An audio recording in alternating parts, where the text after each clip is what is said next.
up YouTube? This is Gamer Reacts back with another Marvel Spider-Man 2 reaction. Today specifically is addressing the complaints on Marvel Spider-Man 2. I've heard a lot about these BS complaints about how it's too samey, etc. Saw this video come up my feed. I gotta watch and see what this dude gotta say. Let's do this. Let Spider-Man 2's out your mouth. It's the same game with a couple more animations. One of the biggest complaints that I would have about the game, it's more of the same. Gliding is not unique. Insomniac Games' next big release looks like the same old.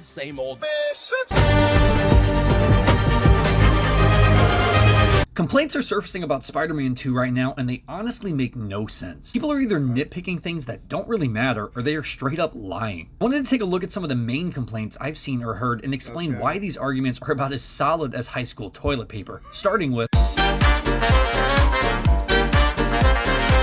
There have been complaints about the traversal system in Insomniac series since the first game, which is honestly mind-boggling because it is one of the best traversal systems in any game I've ever played. The main three complaints are a lack of speed, unrealistic momentum when dropping from high places, and too simple and boring? Seriously? Is this for real? There were also concerns for the new mechanics added to the game. With the slingshot and the wingsuits, people really saw this and said, I don't know man, looks pretty mid. As far as speed is concerned, the devs have confirmed that the wingsuits and web swinging are completely integrated, and utilizing both can get you moving at speeds 2 to 3 times that of the original game. Being able to utilize wind tunnels and launch points are revolutionary for the traversal system. Not only does it give players the speed they were hoping for, but there is also a new momentum system in play. You get those speeds if you are using and mixing both webs and wings. If you become too reliant on one, you will gradually lose speed. It also gives plenty of incentive not to only use one method of travel instead of intermingling the two. And for anyone who says the traversal and Insomniac games are too simple and boring, then you must be the kind of person whose idea of art is paint by numbers. Do you simply lack the creativity to do anything with the tools given to you? If someone tells you that the traversal in Spider-Man or Miles Morales is boring, their gameplay has to look like this.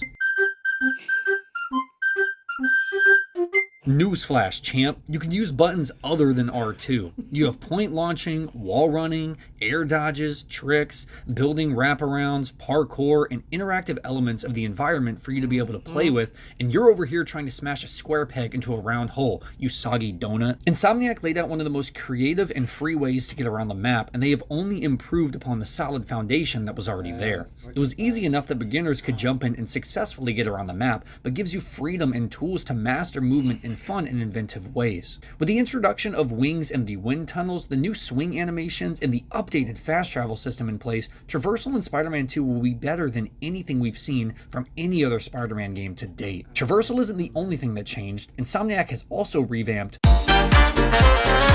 Anytime I hear someone whine about the combat, it's the same brain-dead take. The combat is exactly the same, just with a few new animations added to it. There is absolutely no way that you can say the combat is the same as the first two games. That argument literally has no legs to stand on. The first few games had your basic punches and kicks, aerial moves, and a wheel of gadgets to choose from, and you could perform finishers if you built up enough progress in your focus bar. They've kept some of the bare bones the same, but there is so much more to that they have added that heightens the combat experience. They have improved environmental combat in the game. You are now able to throw enemies into walls for added stun, and they have added gadgets that allow for more maneuverability and engagements. We have 2 new attack wheels, one for access to gadgets and one to access for the Venom abilities, Symbiote for Peter and Strike for Miles. The devs have confirmed that these are quick wheels too, which means you can customize your gadget build to the best of your playstyle without having to open up a menu and select which gadgets you want to use. With having access to the Venom symbiote, we are given a new, more aggressive style of combat. We have multiple new AoE attacks that are focused on annihilating rather than incapacitating. We also have new finishers, which if nothing else look super cool. They've also revealed when Peter has the symbiote, we will have access to Fury Mode, a timed series of super moves similar to the Spartan Rage in the God of War franchise. Building up the meter and timing its use will drastically change the flow of combat. Insomniac has added plenty of new elements to make this a familiar but unique experience that old and new players alike will be able to pick up with relative ease. For anyone who is wanting the entire combat system to be redone, get over it. After all,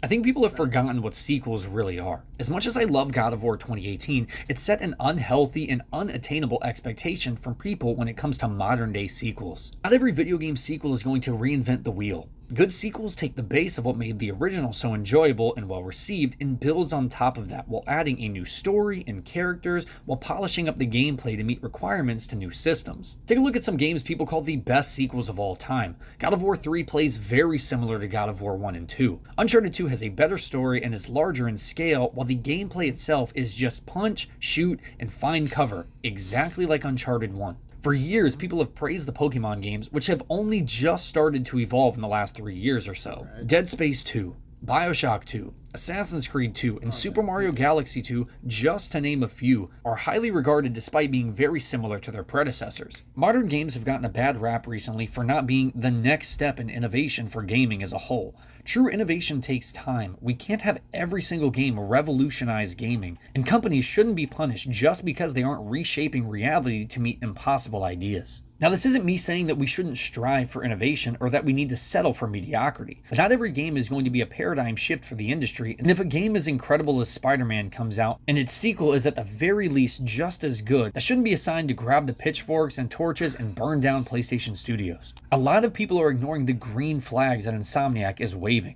People complained about swinging speed, so they made it faster. Others had a problem with the side missions in the first game, so they have reworked how you interact with those missions and the world as a whole.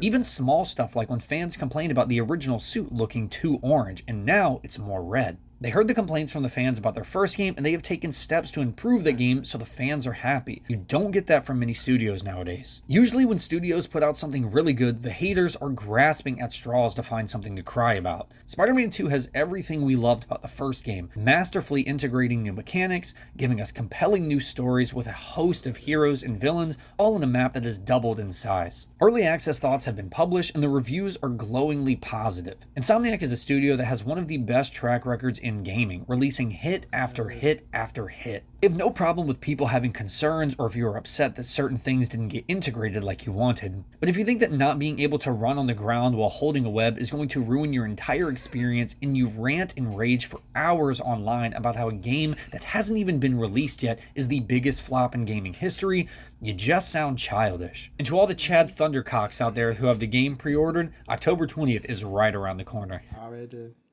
What's up, everybody? Welcome to Podcast Now. I'm Alex, and in this video... Alright, Get Spider. I'll just say this.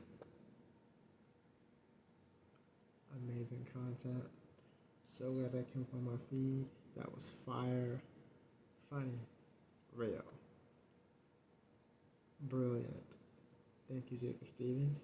You made an awesome video. You have my subscription. Because, man, you're awesome. Thank you for watching my video. If you like what you saw, click like, comment down below what you thought of his opinion and everything. Subscribe for more Marvel Spider-Man 2 and gaming content. And until next time, remember, with great power comes great responsibility.